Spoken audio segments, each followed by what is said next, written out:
capítulo 8, do versículo 1 até o versículo 15. Vamos fazer a leitura da palavra de Deus. A Bíblia diz: agora, pois, já nenhuma condenação há para os que estão em Cristo Jesus, porque a lei do Espírito da vida em Cristo Jesus te livrou da lei do pecado e da morte. Porquanto, o que fora impossível à lei, no que estava enferma pela carne, isso fez Deus, enviando o seu próprio Filho, em semelhança de carne pecaminosa, e no tocante ao pecado, e com efeito, condenou Deus na carne o pecado, a fim de que o preceito da lei se cumprisse em nós, que não andamos segundo a carne, mas segundo o Espírito. Porque os que se inclinam para a carne cogitam das coisas da carne, mas os que se inclinam para o Espírito, das coisas do Espírito. Porque o pendor da carne dá para a morte, mas o do Espírito para a vida e paz. Por isso, o pendor da carne é inimizade contra Deus, pois não está sujeito à lei de Deus, nem mesmo pode estar. Portanto, os que estão na carne não podem agradar a Deus. Vós, porém, não estáis na carne, mas no Espírito, se de fato o Espírito de Deus habita em vós.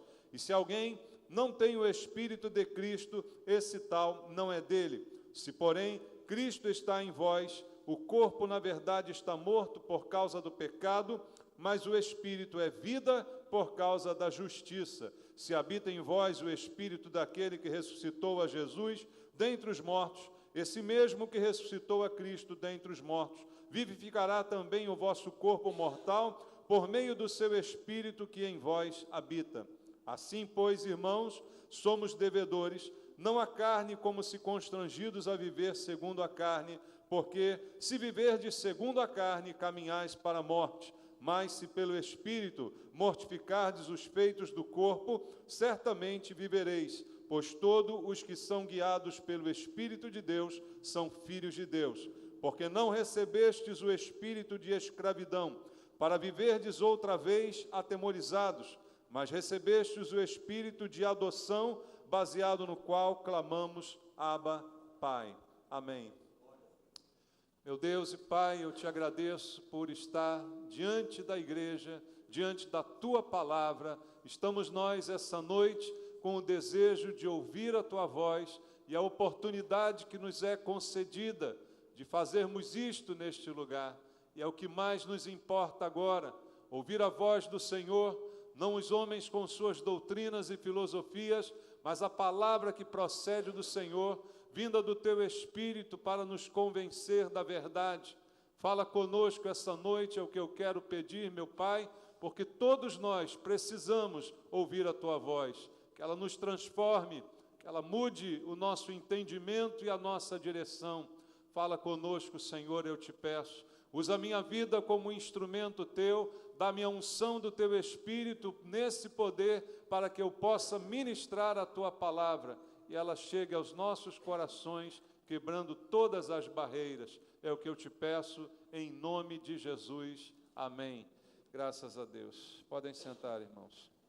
Aqui está, queridos, nesse texto de Paulo, em Romanos, no capítulo 8, uma das mais belas afirmações bíblicas. Capítulo 8 da carta aos Romanos é muito rico. Na verdade, toda a carta aos Romanos tem muita teologia, tem muita informação sobre Deus, coisas muito preciosas.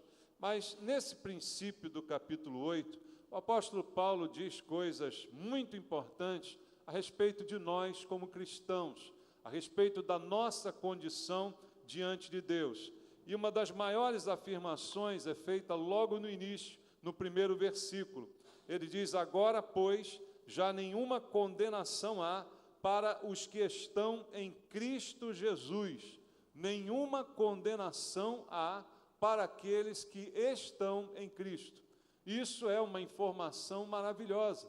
Para aqueles que estão em Cristo, a certeza do conhecimento de que não há mais agora nenhuma condenação sobre estes. Isso é afirmado pelo apóstolo Paulo, é doutrina bíblica e é verdadeira. Mas apesar da beleza da palavra de Deus, O inimigo das nossas almas, ele está constantemente agindo para deturpar a palavra de Deus. O trabalho do diabo preferido é deturpar o que a Bíblia diz, o que Deus falou. Lembra do Éden, como foi o assunto dele com Eva? Ele disse, não foi bem isso que Deus falou. Ela afirmou, não, nós podemos comer de todas as árvores, exceto esta, porque no dia que comermos, morreremos. Satanás então diz para ela, não foi bem isso, você entendeu errado. Não era isso que Deus queria dizer, não é bem assim. E é isso que ele tem feito até o dia de hoje. Pega a Bíblia com suas verdades, deturpa e diz, não é bem assim. Diz, olha, não é desse jeito, você entendeu errado, você não está compreendendo o que esse texto significa. E ele então tenta deturpar a palavra. E uma palavra como essa é facilmente deturpada, se ela não for entendida dentro de um contexto. Como é bom saber que não há nenhuma condenação para os que estão em Cristo. Então, alguns podem, de forma ignorante, afirmar que nós temos uma espécie de salvo-conduto, então, né? Que nós podemos fazer qualquer coisa porque não há nenhum prejuízo para nós. E não é bem isso que está escrito aqui, não é? Porque Paulo está falando, e é verdade o que ele está afirmando, mas ele está falando sobre a graça de Deus. E a graça de Deus é um conceito que Satanás, ele adora distorcer, perverter, porque sabemos que não fomos salvos pelas nossas obras. Concorda com isso? A Bíblia afirma com clareza que a salvação não é por obras para que ninguém se glorie. Ela é mediante a fé. E aquilo que recebemos, a salvação, nos é dado gratuitamente. Não trabalhamos para conquistar, não é fruto do nosso esforço pessoal. É atribuído a nós a justiça de Deus por meio de Jesus Cristo. Então isso é a graça. Deus me dá algo que eu não fiz por merecer. Essa é a definição de graça.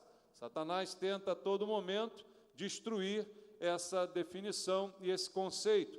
Veja o que Paulo diz ainda aos Romanos, no capítulo 5, no versículo número 20, o apóstolo Paulo fala assim, sobreveio a lei para que avultasse a ofensa, mas onde abundou o pecado, superabundou a graça.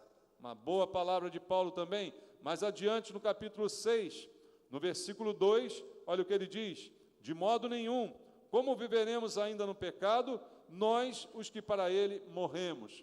Porque Paulo complementa assim, porque o primeiro versículo que a gente leu dá a ideia de que quanto mais pecado, melhor. Porque se tiver muito pecado, tem mais graça. Então a pessoa desavisada, mal intencionada ou iludida pelo diabo, pode imaginar que, já que onde superabundou o pecado, superabundou também a graça, quanto mais eu pecar, mais eu serei agraciado, e isso não vai fazer nenhuma diferença no final. Mas aí Paulo continua no capítulo 6, dizendo, que diremos, pois? Permaneceremos no pecado, para que seja a graça mais abundante? Aí ele diz no verso 2, de modo nenhum. Como viveremos ainda no pecado, nós que para ele morremos? Ou seja, ser alcançado pela graça de Deus, receber de graça a salvação que eu não merecia, significa que eu que antes estava morto para Deus, morto nos meus delitos e pecados, agora vivo e vivo para Deus. Significa que o bem maior que Jesus veio nos dar foi a vida. Como ele mesmo disse, eu vim para que tenham vida e a tenham em abundância. Então eu recebi vida, vida para Deus. Mas quando estava no mundo, eu era morto nos meus pecados, morto para Deus. Agora, salvo pela graça, sou vivo para Deus, mas automaticamente morto para os pecados. Então, a relação graça e pecado não se estabelece mais, porque se eu estou debaixo da graça, eu morri para o pecado. Ele não pode mais fazer parte constante da minha vida. Embora ainda esteja na minha natureza, eu não posso mais ser dominado por ele, porque fui liberto, porque não sou mais escravo do pecado. Então, Satanás vem sempre para deturpar a palavra de Deus. E veja como é fácil fazer isso. Basta ter uma intenção ruim. você consegue deturpar aquilo que Deus falou com doutrinas erradas, com heresias destruidoras. Então, o salvo, na visão de Deus, é aquele que foi regenerado por Deus, foi perdoado e agora tem a natureza de Deus dentro de si mesmo. Como diz a Bíblia, recebemos uma nova natureza, a natureza de Deus, mas que ainda convive com a nossa natureza humana. E ali isso se dá num processo que já mostrei aqui para os irmãos em outras pregações, de conflito. A graça e Deus vivendo em mim e também o pecado ao qual tenho tendência se degladiando. Por isso diz a Bíblia, a carne milita contra o espírito, são opostos entre si, e essa luta vai até o fim da nossa vida. Até o fim da vida, carne vai militar contra o espírito. A obra que Deus realizou no meu espírito vai lutar agora contra a tendência da minha carne, que é a tendência pecaminosa. Por essa razão, Paulo diz, já nenhuma condenação há para aqueles que estão em Cristo, porque morreram para o pecado e agora vivem para Deus, porque não vive mais na prática do pecado. Então diz aqui também João, na sua primeira epístola, capítulo 3, versículo 9, vamos ler lá, primeira epístola de João, no capítulo 3, no verso número 9. Todo aquele que é nascido de Deus, não vive aonde? Na prática do pecado, pois o que permanece nele é a divina semente. Ora, esse não pode viver pecando porque é nascido de Deus. Quem é nascido de Deus, senão aquele que é restaurado por Deus, que é convencido pelo Espírito Santo, que é transformado, que recebe a natureza de Deus, que tem em si agora uma nova natureza, porque lhe foi implantada uma divina semente. Veja, salvação não é só uma questão de opção, mas é uma questão de transformação. Quando você é salvo, você é transformado.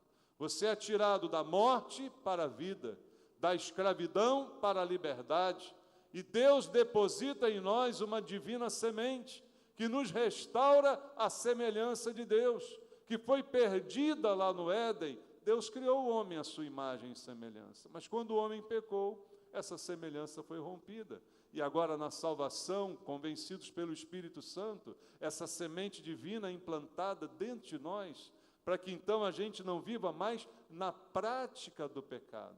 E aí talvez você diga, pastor, mas eu ainda peco, nós ainda erramos muitas vezes, em muitas áreas, tropeçamos em muitos pontos, como mesmo diz a Bíblia, e o próprio apóstolo Paulo afirma. Uma coisa é tropeçar, a outra coisa é praticar. A prática, como já disse várias vezes aqui, é algo que eu faço com o intuito de me aperfeiçoar. É algo que eu faço com o intuito de melhorar a cada dia. Você pratica um esporte, você está repetindo aquela prática para melhorar a sua habilidade naquilo. Nós, cristãos, não vivemos na prática do pecado. Embora o pecado possa ser um acidente na vida de todos nós, porque temos dentro ainda a natureza pecaminosa, embora agora dentro de nós exista uma divina semente. E é essa divina semente dentro de nós que nos faz ser diferentes, não mais na prática, apenas no acidente. E agora sim, já nenhuma condenação há para os que estão em Cristo Jesus, porque essa verdade de Deus se cumpre na nossa vida. Mas o problema, queridos, é essa velha natureza que ainda está em nós, e que muitos não conseguem entender o conflito que há entre essas duas coisas. Como é que eu posso ter uma natureza de Deus e, ao mesmo tempo, uma natureza de pecado? A natureza humana, né, que ainda está dentro de mim, a inclinação para o mal, não é? Aquilo que ainda habita em mim, que precisa ser suplantado, o velho homem do qual preciso me despojar, como afirmava o apóstolo Paulo. Ora, se ele diz que nós temos que nos despojar dele, quer dizer que ele ainda está em nós. Nós devemos subjugá-lo porque ele ainda se faz presente. E uma ilusão nós acharmos que um dia chegaremos a um nível de espiritualidade tal que ele não mais estará presente. Ele sempre estará presente. O que eu preciso fazer é não deixá-lo se manifestar. O velho homem estará sempre junto comigo, mas o que eu preciso é subjugá-lo, amordaçá-lo para que ele não fale mais, amarrá-lo de pés e mãos para que ele não se movimente mais, deixá-lo aprisionado, mas ele estará comigo porque é a minha natureza carnal, e a carne para nada mais presta, como diz a Bíblia, irmãos. Então ela não se converterá. E essa é a dúvida que muitos têm, o grande conflito, porque imaginam que conversão é um trabalho na nossa carne, e não é. É um trabalho no nosso espírito. Como já disse várias vezes em 1 Coríntios 6,17, aquele que se une ao Senhor é um espírito com Ele. Então Deus trabalhou no meu espírito e me deu agora condições espirituais novas, fortalecimento espiritual, para que eu possa subjugar o desejo, a concupiscência da minha carne, que sempre estará presente. A carne sempre deseja o mal, sempre deseja o pecado. Você pode estar com 99 anos, a sua carne ainda quer pegar. Não pode mais, né? Porque já está tudo acabado já, mas ela ainda quer. Se der chance, ela ainda apalpa uma enfermeira. Não é verdade isso aí? Né? Pensa bem. Só um exemplo, só para você entender mais ou menos o que eu quero dizer. E isso não é exclusivo de homem nem de mulher, é de toda a raça humana, irmãos. A tendência para o pecado, que a carne ainda vai gerar continuamente, a menos que ela seja subjugada. Por isso a Bíblia diz, a carne milita contra o espírito, e um espírito fortalecido vence a carne. Um espírito forte vence o seu adversário. E o adversário do espírito é a carne. E a carne é alimentada, muitas vezes, por nós mesmos. E aí, quando eu dou comida para esse velho homem, ele logo quer botar as manguinhas de fora, não é como se diz? Ele logo quer aparecer, ele logo quer saltar e tomar a frente das situações, especialmente nos momentos de conflito, em que ele quer se colocar adiante do homem espiritual que nós devemos ser.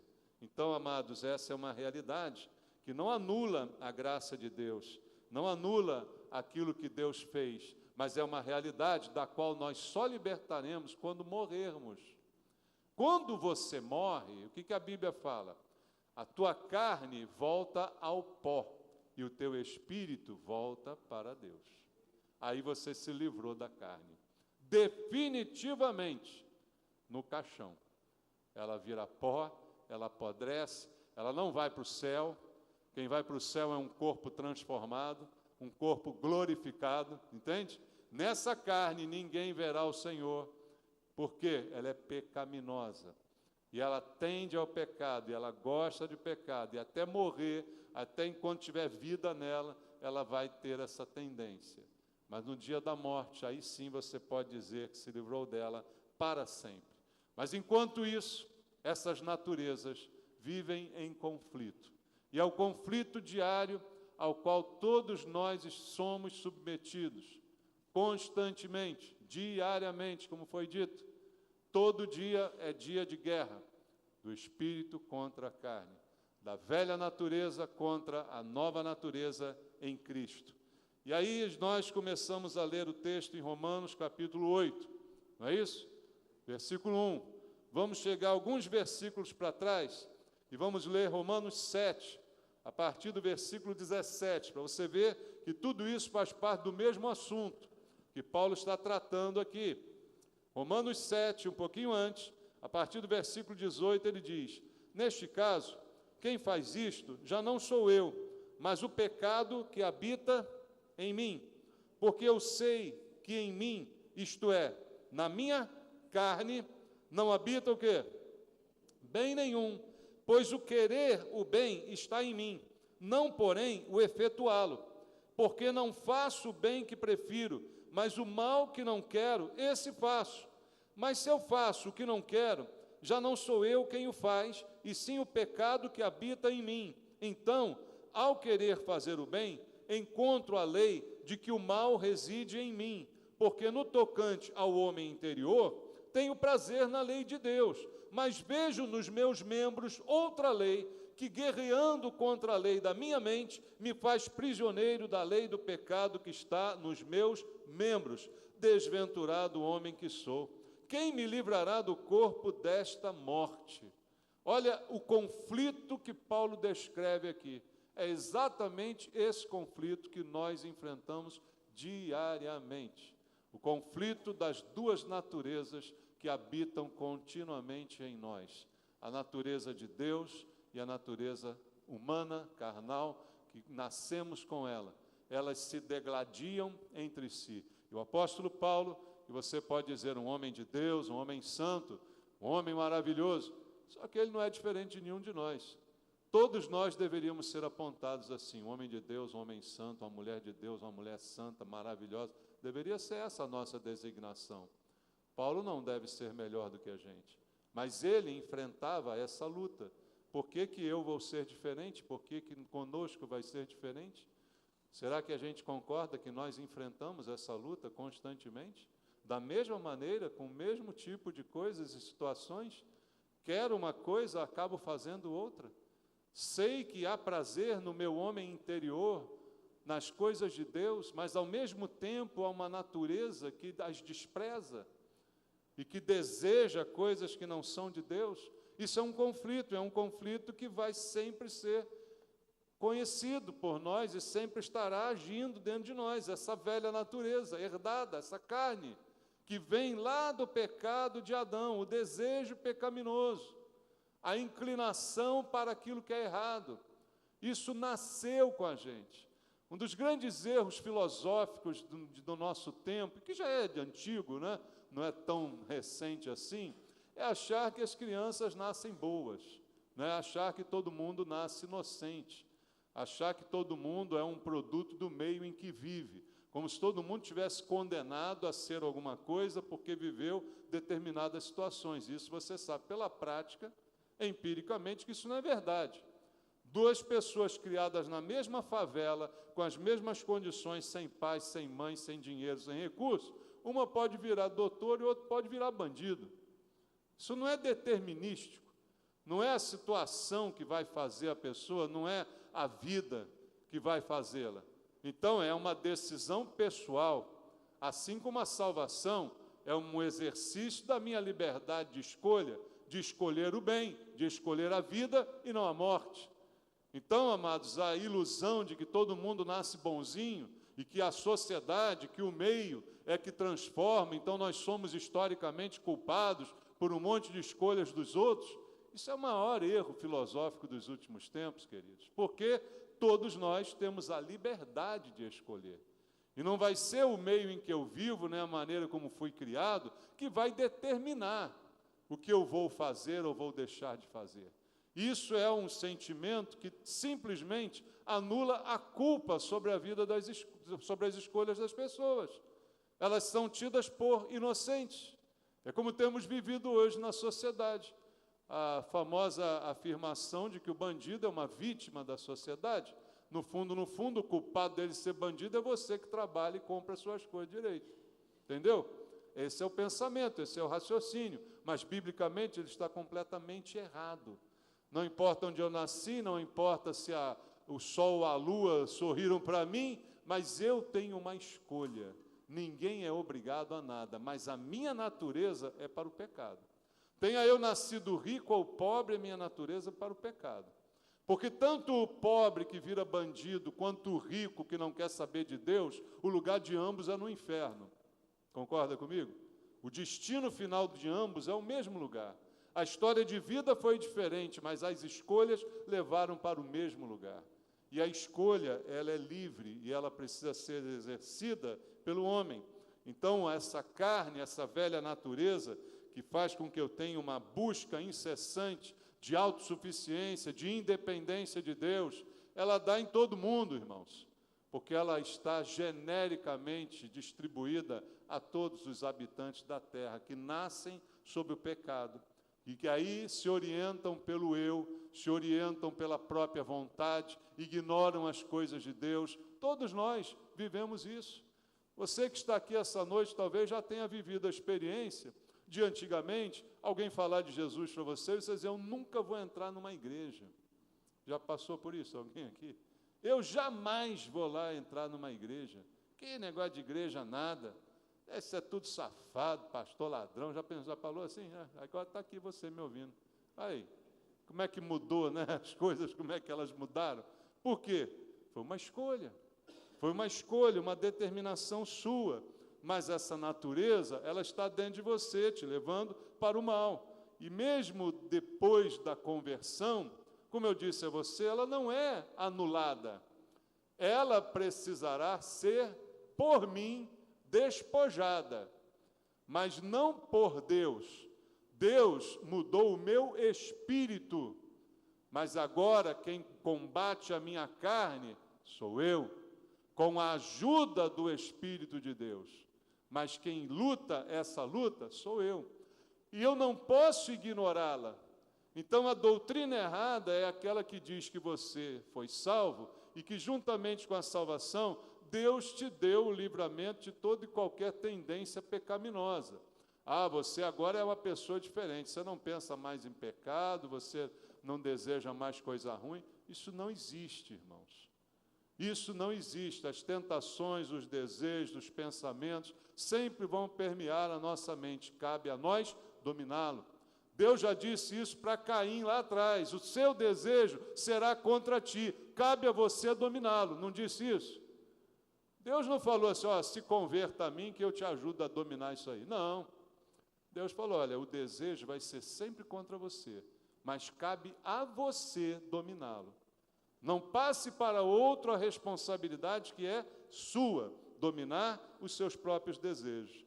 E a prova maior do que essa natureza ainda habita em nós, essa ruim, é que a gente morre. Senão a gente não morria. A morte entrou no mundo com o pecado. Correto? Então agora, com a conversão, eu fui livre do pecado, então deveria estar livre da morte, não morrer mais. Mas não, como tem a velha natureza ainda em mim, esse velho corpo ainda vai se dissolver e morrer. Então, é uma grande evidência de que a conversão não é a anulação da natureza humana que ainda está habitando dentro de nós. Só que, como disse, cabe a nós dominá-la. Cabe a nós, é a nossa parte, mantê-la sob controle. E nós também temos muitas coisas para dominar. Veja em Colossenses, no capítulo 3. Colossenses, capítulo 3, no versículo 5 até o versículo 10. Colossenses, capítulo 3, do verso 5 ao 10. Olha o que Paulo diz. Fazei, pois, morrer a vossa natureza terrena. Ora, por que ele diz fazei morrer? Ele está escrevendo a quem? Ao mundo ou à igreja? Ele está escrevendo à igreja, aos colossenses, a igreja que se reunia na cidade em Colosso.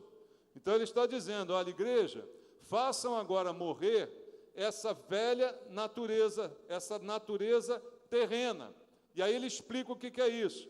Prostituição, impureza, paixão lasciva, desejo maligno, avareza, que é idolatria. Por estas coisas é que vem a ira de Deus sobre os filhos da desobediência. Ora, nessas mesmas coisas andastes vós também, noutro tempo, quando vivíeis nelas. Antes a gente vivia nessas coisas. Agora a gente não vive mais nessas coisas. Nós não praticamos mais essas coisas, mas ainda estamos sujeitos a cometer estas coisas. Veja a diferença entre a prática e o acidente de cometer algum pecado.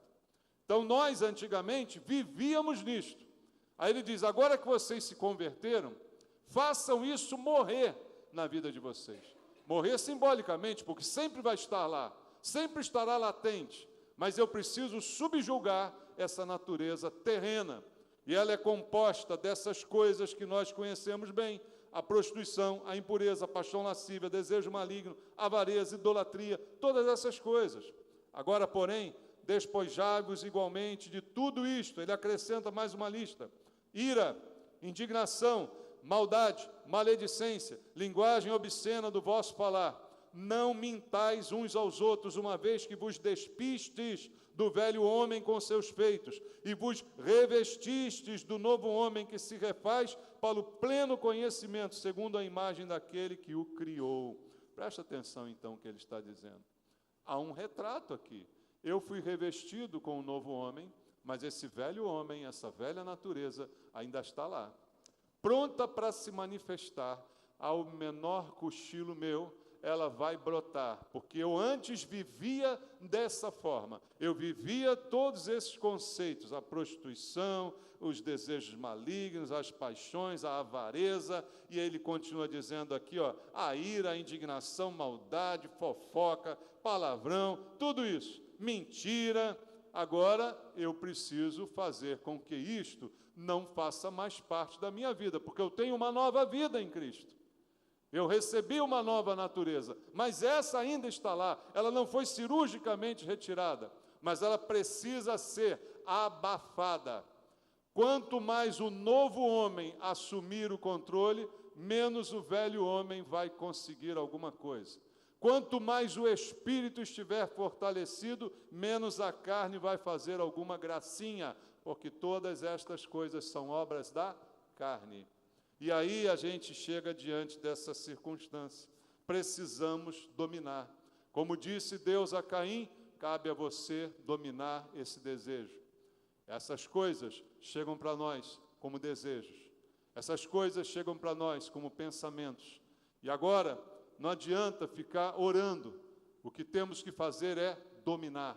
O que precisamos fazer é fazer valer a nova vida que temos. O novo homem precisa ser maior do que esse velho homem. O novo homem precisa ser mais alimentado do que esse velho homem. Porque os desejos estarão ali, mas eles precisam ser subjugados. Eles precisam ser dominados. Façam morrer, é o que Paulo diz nesse versículo em Colossenses.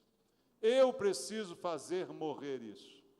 E é uma luta que eu preciso me envolver. De que maneira? Eu mesmo lutando? Não, eu fortalecendo o novo homem. E o novo homem se fortalece com as coisas de Deus. A fé vem pelo ouvir da pregação. O novo homem se fortalece com as coisas espirituais, com a palavra de Deus, com a convivência com os irmãos. É assim que o novo homem se fortalece, para que eu consiga subjugar e fazer morrer esta outra situação. Em oposição a isso, irmãos, está a nossa nova natureza, que precisa urgentemente desse fortalecimento. Você que tem uma nova natureza, em você se cumpriu o que diz a Bíblia em Efésios capítulo 2, versículo 1. Olha o que diz: Ele vos deu vida, estando vós mortos nos vossos delitos e pecados. O que Deus me deu? Vida. Eu estava morto, agora eu vivo. Então essa é a minha nova condição. Antes preso a todas essas coisas, agora vivo e livre de todas essas coisas, mas ainda assim com a responsabilidade de fazê-las morrer, de subjugá-las. Em 2 Coríntios capítulo 4, versículo 16, vamos ler o que está escrito. Por isso, não desanimamos, pelo contrário, mesmo que o nosso homem exterior se corrompa, contudo, o nosso homem interior se renova de dia em dia. Ou seja, aquilo que Deus fez em mim, fez no homem interior. Isso deve ser renovado a cada dia. O homem exterior, essa carne em que habitamos, precisa morrer. E ela vai morrer lentamente. Todos nós passamos por um processo de envelhecimento natural, mas que, como eu disse a você ainda há pouco, não conserta a carne. Mesmo velhinho, você ainda pensa besteira. Então, eu preciso fortalecer dia a dia, renovar dia a dia o homem interior, porque o exterior vai virar pó um dia, vai envelhecer, vai ser enterrado, vai ser morto, mas o homem interior viverá para sempre com o Senhor. E eu preciso dessa renovação, desse fortalecimento a cada dia, para que isso se torne realidade na minha vida. E mesmo que o meu corpo envelheça e venha a morrer, o meu homem interior precisa ser renovado todos os dias. Não importa a idade que você tenha. fisicamente. O que importa é a sua idade espiritual.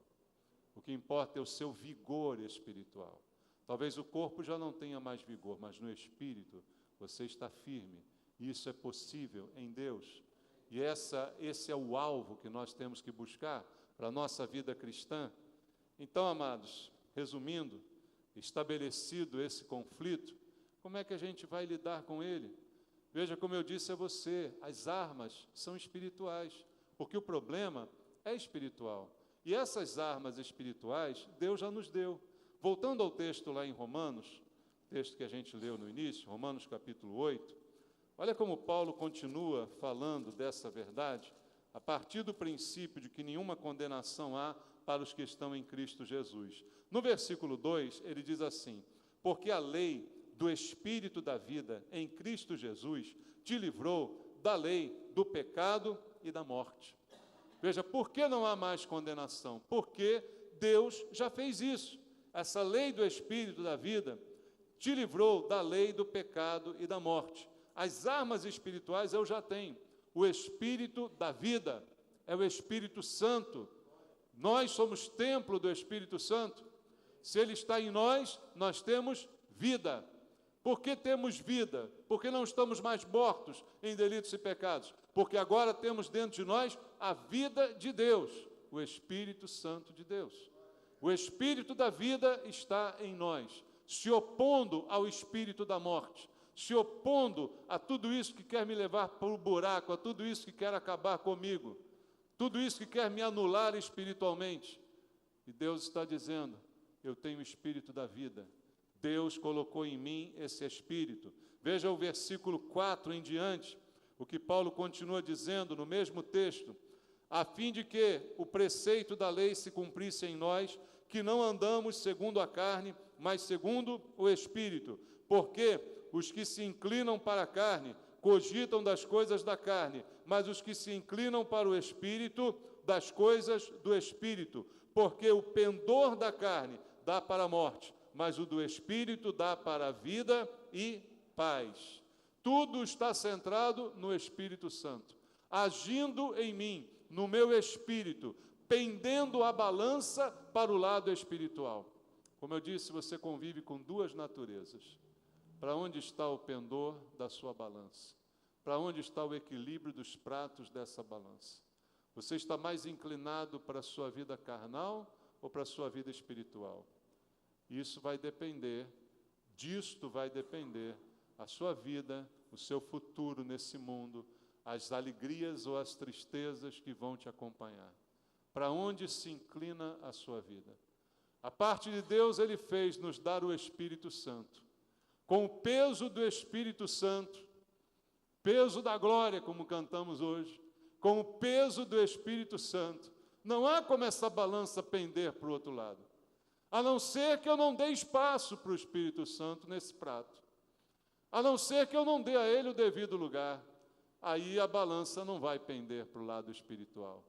Mas o que está dito aqui, amados, é que essa luta é diária, mas nós temos o Espírito.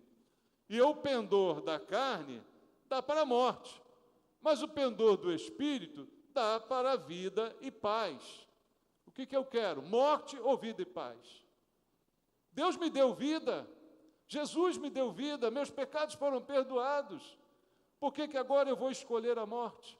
Escolhe, pois, hoje, vida e morte, bênção e maldição. O que você escolhe?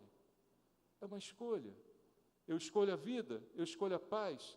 Então eu tenho que encher a minha vida das coisas espirituais e não das coisas carnais, porque as coisas carnais fazem a balança pender para o outro lado, e o outro lado me leva à morte.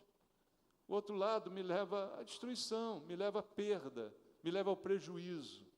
E aí não estou falando nem de salvação, de perda dela, mas estou falando de morte mesmo, física, de destruição, de prejuízo na vida. Deus me deu vida e vida em abundância, mas eu insisto em viver uma vida que me leva à morte. Eu, pela minha escolha, insisto em trilhar um caminho que me leva à destruição, como fez Caim. Escolhe Caim. Escolhe Caim. Domina Caim. Está o desejo aí, o desejo é normal, mas você precisa dominá-lo. Desejo de vingança é normal, mas você precisa dominá-lo. Esse desejo é normal, mas é você que tem que dominá-lo. E é isso que nós precisamos fazer, irmãos. E por isso a gente consegue vencer. No versículo 13, ainda de Romanos 8, está escrito: porque se viverdes segundo a carne, caminhais para onde? Para a morte. Mas se pelo Espírito mortificardes os feitos do corpo, certamente vivereis. Ora, se eu me deixar dominar para a carne, para onde eu caminho? Para a morte. Mas se pelo Espírito, o Espírito Santo que habita em mim, por ele, eu mortificar, veja, não sou eu sozinho que vou fazer morrer essa velha natureza. Seria uma luta desigual se Deus dissesse para mim assim, ó, faça morrer essa velha natureza por você mesmo. Aí é o fracasso certo. É onde fracassam todos aqueles que confiam na força de vontade. Todos aqueles que confiam no autodomínio. Eu me domino até uma hora que não consegue mais. Domínio próprio é fruto do Espírito Santo. Sabia disso? Não é de mim. Não sou eu que me domino. É o Espírito Santo que habita em mim, que me ajuda a dominar-me a mim mesmo. Entende? Então, toda tentativa de autopoliciamento vai falhar. Toda tentativa de fazer morrer a carne por mim mesmo vai falhar. Mas Deus me deu o Espírito Santo. Então, se pelo Espírito eu mortificar os feitos da carne, aí eu viverei. Mas com a ajuda dele, ele já está em mim. O que precisa mais? Precisa de alguma coisa mais? Precisa de uma sessão de descarrego para você? Precisa? Não! Já tem o Espírito Santo em você. O que mais você precisa para vencer? Mais nada. É só você deixar o Espírito Santo fazer o que ele quer fazer. Não resista ao Espírito de Deus. Não resista a ele. Deixa ele dominar, deixa ele conduzir. Não resista à sua voz. Hoje, se ouvirdes a sua voz, não endureçais os vossos corações. É a Bíblia que diz. Então não resista, deixa ele assumir. Está mandando ir para um lado, vai para aquele lado. Não cisme para o outro. Está mandando deixar certa coisa, deixa, não insiste em fazer. Está mandando, está falando ao teu coração, está te incomodando, faz uma coisa, faz. Não deixa de fazer. Isso é o governo do Espírito Santo. E é isso que vai nos ajudar a vencer essa luta. E aqui está essa solução: mortificar a carne, matar, fazer morrer, tudo com a ajuda do Espírito Santo. Veja, é uma atitude nossa, não de Deus, mas com as armas que Deus nos deu, com a capacitação que Deus já nos deu. Muitos de nós se iludem dizendo assim: eu vou pedir a Deus para eu largar esse vício. Você não vai largar esse vício. E depois você vai dizer assim: está vendo? O Senhor é culpado. O Senhor não me ajudou a largar esse vício. Eu orei, mas Deus não fez nada, continuo no vício. Não, isso é uma ilusão. Isso é um auto-engano. Deus já te deu o que você precisa para largar o vício, que é o Espírito Santo. Deus pode dar o Espírito Santo a alguém que tem um vício? Ou não? Pode. Quando você se converteu, você já estava prontinho? Já estava tudo transformado, os pecados tudo largado? Não, você se converte cheio de pecado, você se converte com vício, com um monte de coisa. Você se converte com um monte de coisa errada. Você não espera tudo ficar consertado para se converter. Não é assim que funciona. Você se rende ao Espírito de Deus. Quando a verdade é colocada diante de você, ele te convence da verdade, do pecado, da justiça, do juízo. Você se entrega, se rende, mas você ainda está cheio de pecado, cheio de problemas, cheio de vício. E aí como é que vai fazer? Você já tem o que precisa para acabar com ele, o Espírito Santo. É deixar ele te incomodar, e ele vai te incomodar. Não é o pastor que vai ficar, para com isso, para de fumar, para de beber, para disso, para daquilo outro. É o Espírito Santo que vai te dizer o que você tem que fazer. E você vai sentir ele te incomodando. E aí, convertido, vindo à igreja, ouvindo a palavra, aí faz uma coisa dessa, toma um vício, faz alguma coisa, o Espírito, pô, não, isso não é para mim não. Ah, mas deixa, eu vou continuar fazendo. Aí é você. Mas se você ouvir a voz dele, não endurecer o seu coração e ceder a ele, ele vai te limpando. E aí o velho homem vai morrendo.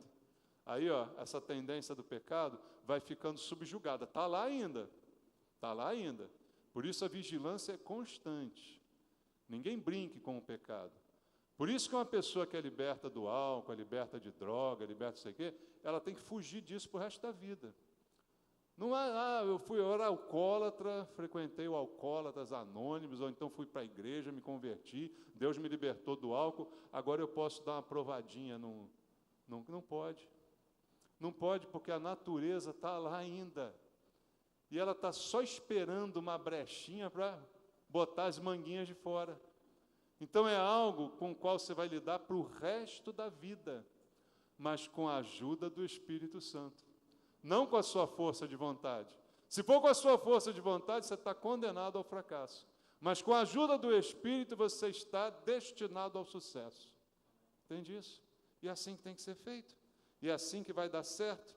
Mas é uma atitude. É como disse Jesus, veja, Jesus foi aqui bem duro nessas palavras, mas para a gente entender, em Marcos capítulo 9, no versículo 43 até o versículo 48, Marcos 9, do 43 ao 48. Ele diz assim: e se a tua mão te faz tropeçar, corta, pois é melhor entrares maneta na vida do que, tendo as duas mãos, ires para o inferno, para o fogo inextinguível, onde não lhes morre o verme, nem o fogo se apaga. E se teu pé te faz tropeçar, corta-o. É melhor entrares na vida aleijado do que, tendo os dois pés, seres lançado no inferno, onde não lhes morre o verme, nem o fogo se apaga. E se um dos teus olhos te faz tropeçar, arranca-o. É melhor entrares no reino com um só dos teus olhos, do que, tendo os dois, seres lançados no inferno, onde não lhes morre o verme, nem o fogo se apaga. Veja a posição radical de Jesus, não é? Mas porque ele está falando de uma condição que é radical. A decisão é definitiva. Conversão é uma decisão definitiva.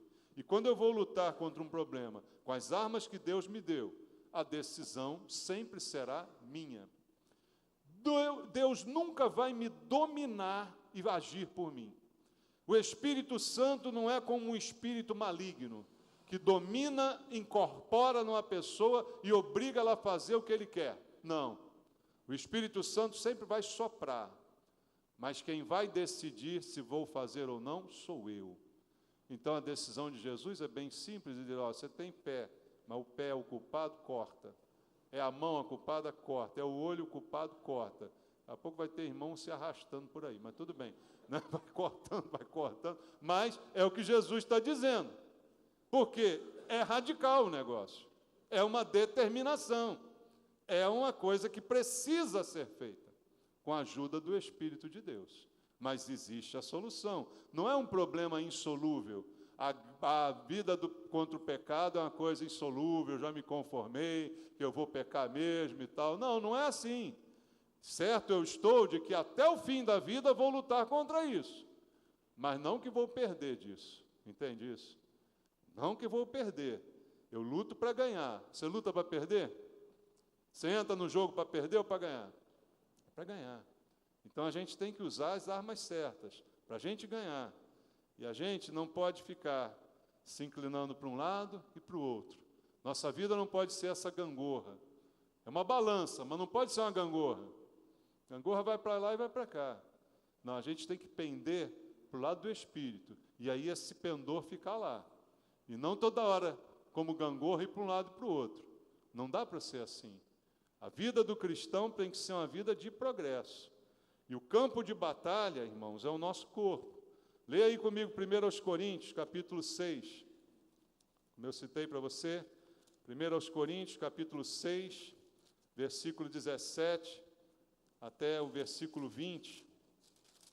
Primeira carta de Paulo aos Coríntios, capítulo número 6, do verso 17 ao 20. Mas aquele que se une ao Senhor é um espírito com ele. Aí olha o que ele diz: fugir da impureza.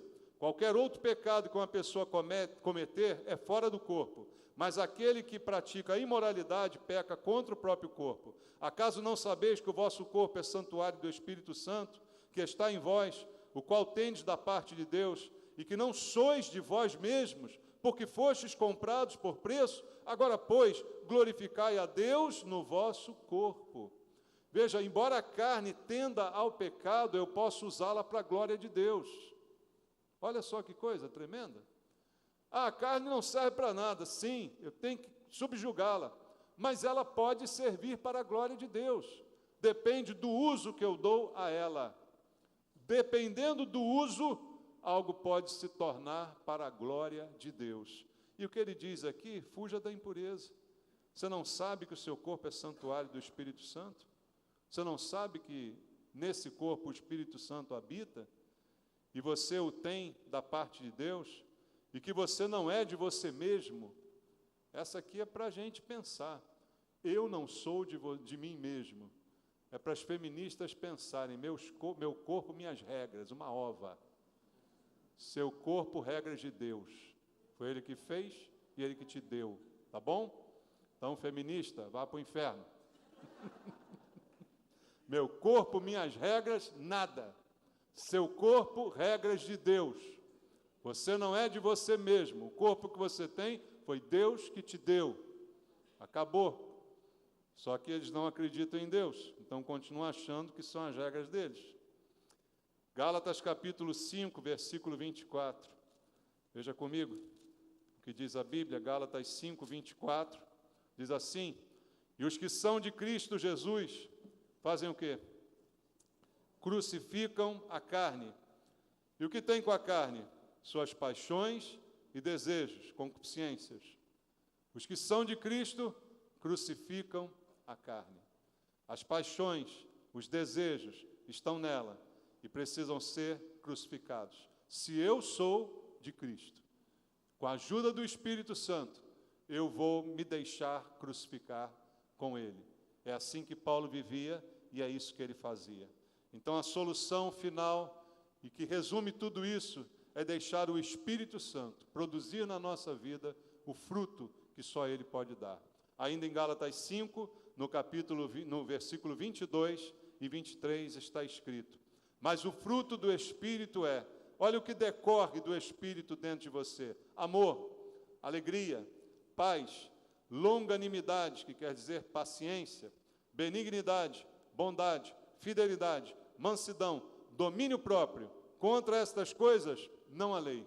Este é o fruto do Espírito. A evidência do Espírito agindo em mim é que as obras da carne são gradativamente substituídas pelo fruto do Espírito. Cheguei a Cristo cheio de obras na carne. Gradativamente, o Espírito dominando me faz produzir esse fruto de amor, alegria, paz, paciência, benignidade, bondade, fidelidade, mansidão, domínio próprio. Domínio próprio vem por último aqui, né? Domínio próprio, dominar a mim mesmo, mas sempre com a ajuda de Deus e do Espírito Santo. Por isso, aí sim eu posso concordar com o texto de Paulo e me alegrar com ele. Já agora nenhuma condenação há para os que estão em Cristo Jesus. Nenhuma condenação há para os que estão em Cristo Jesus. Por quê? Porque eles não andam segundo a carne, eles andam segundo o Espírito. Essa é a razão de não ter sobre eles nenhuma condenação. Que isso aconteça na nossa vida. Que o Espírito Santo que habita em cada um de nós nos ajude e nos influencie e que a gente dê ouvidos a Ele, que a gente obedeça, que a gente aquiete e deixe Ele tomar a direção. Amém? Vamos orar? Fala com Deus agora, aquilo que você precisa. Fala com o Senhor da tua pequenez, da tua dificuldade, dizendo: Senhor, me ajuda nas minhas fraquezas, Pai. Senhor, o Espírito Santo, diz a Bíblia, é aquele que me ajuda nas minhas fraquezas, porque nem orar nós sabemos como convém, mas o Espírito Santo nos assiste, Ele nos ajuda até a orar, Pai. Por isso que Ele nos ajude a enfrentar esse velho homem que tenta se manifestar, que a todo momento tenta colocar as mangas de fora, que nós possamos cortar da nossa vida aquilo que nos afasta do Senhor. Pai Santo, nos ajuda falando ao nosso coração, gritando pelo Teu Espírito aos nossos ouvidos: não vá por aí, não faça isso. E que nós possamos dar ouvidos à Tua voz sem endurecer o nosso coração. Ajuda, Pai, cada um de nós nesse lugar essa noite. Que a Tua palavra fique ecoando no nosso coração por toda essa semana, meu Pai. Incomodando, trazendo transformação, mudança, ouvindo a Tua voz, que haja espaço para nós Te ouvirmos, Senhor, ao longo dessa semana, ao longo da nossa vida, Senhor. Que em primeiro lugar esteja a Tua palavra. É o que eu Te peço por mim e por cada irmão, em nome de Jesus. Amém.